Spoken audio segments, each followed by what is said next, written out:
Home science 12th NCERT RBC के तहत है ये लेसन 5 खाद्य प्रसंस्करण प्रौद्योगिकी। प्रश्नोत्तर है इसका। फर्स्ट क्वेश्चन क्या है, निम्नलिखित पदों को समझाइए। क्या है, खाद्य विज्ञान क्या होता है, खाद्य संसाधन क्या होता है, खाद्य प्रौद्योगिकी, खाद्य विनिर्माण और खाद्य के खराब होना।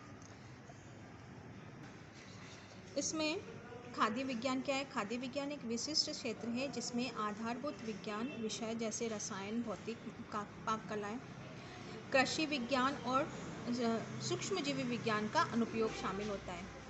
यह एक बहुत व्यापक विषय विशेष है जिसमें फसल काटने अथवा पशुवध से लेकर भोजन पकाने और उपयोग तक खाद्य के सभी तकनीक पहलू जुड़े हुए होते हैं। खाद्य वैज्ञानिकों को खाद्य पदार्थों का संगठक, फसल काटने से लेकर विभिन्न प्रक्रमों भंडारण के विभिन्न स्थितियों में होने वाले परिवर्तन, उनके नष्ट होने के कारण खाद्य संसाधन से जुड़े सिद्धांतों का अध्ययन, जीव विज्ञान, भौतिक विज्ञान और अभियांत्रिकी के उपयोग को करना पड़ा है। खाद्य वैज्ञानिक खाद्य के भौतिक रासायनिक पहलुओं से संबंध रखते हुए हमें खाद्य की प्रकृति और उनके गुणों को समझने में मदद मिलती है। खाद्य संसाधन के ऐसी विधियां हैं जो तकनीक का समूह है जो कच्ची सामग्रियों को तैयार करना, आधे तैयार उत्पादों में बदल देना। खाद्य संसाधन के लिए पौधों और जंतुओं को प्राप्त अच्छी गुणवत्ता वाले कच्चे माल की आवश्यकता होती है जिसे कि आकर्षक, विपणन योग्य, अक्सर लंबे सुरक्षा बल वाले खाद्य उत्पादों को बदला जा सकता है। खाद्य प्रौद्योगिकी विभिन्न खाद्य पदार्थ के उत्पादन के लिए खाद्य विज्ञान, खाद्य अभियांत्रिकी का उपयोग करती है।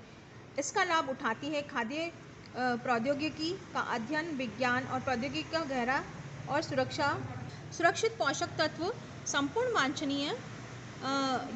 वांछनीयताओं के साथ साथ सुविधाजनक खाद्य पदार्थ का चयन, भंडारण, संरक्षण, संसाधन पैक करने, कौशलों का विकास करने। खाद्य प्रौद्योगिकी एक अन्य महत्वपूर्ण पक्ष के सभी उत्पादित खाद्य सुरक्षित करना इसका उपयोग में शामिल होता है।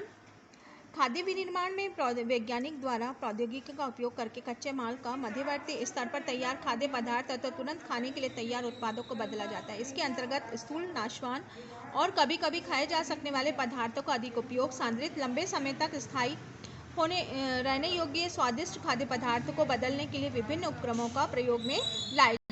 खाद्य को खराब होना, खाद्य पदार्थ भौतिक व रासायनिक, जैविक रूपों में खराब हो सकते हैं। इसके अंतर्गत खाद्य के विकृति के साथ साथ उनको नष्ट होना, उसके दुर्गंध आना, उसकी बनावट नष्ट होना, रंग बिगड़ना, भिन्न स्तर पर की कमी आना, सौंदर्य कमी और उपयोग के लिए अनुपयुक्त सुरक्षित होना संभवित है। खाद्य के खराब होने के लिए जो कारक उत्तरदायी है वो कीटों का आक्रमण, भंडारण के लिए अपेक्षा से अनुपयुक्त ताप, प्रकाश, अन्य विकिरण, ऑक्सीजन नमी का अत्यधिक प्रभाव आदि प्राकृतिक रूप से उपस्थित एंजाइम द्वारा नमीकरण को नष्ट कर दिया जाता है।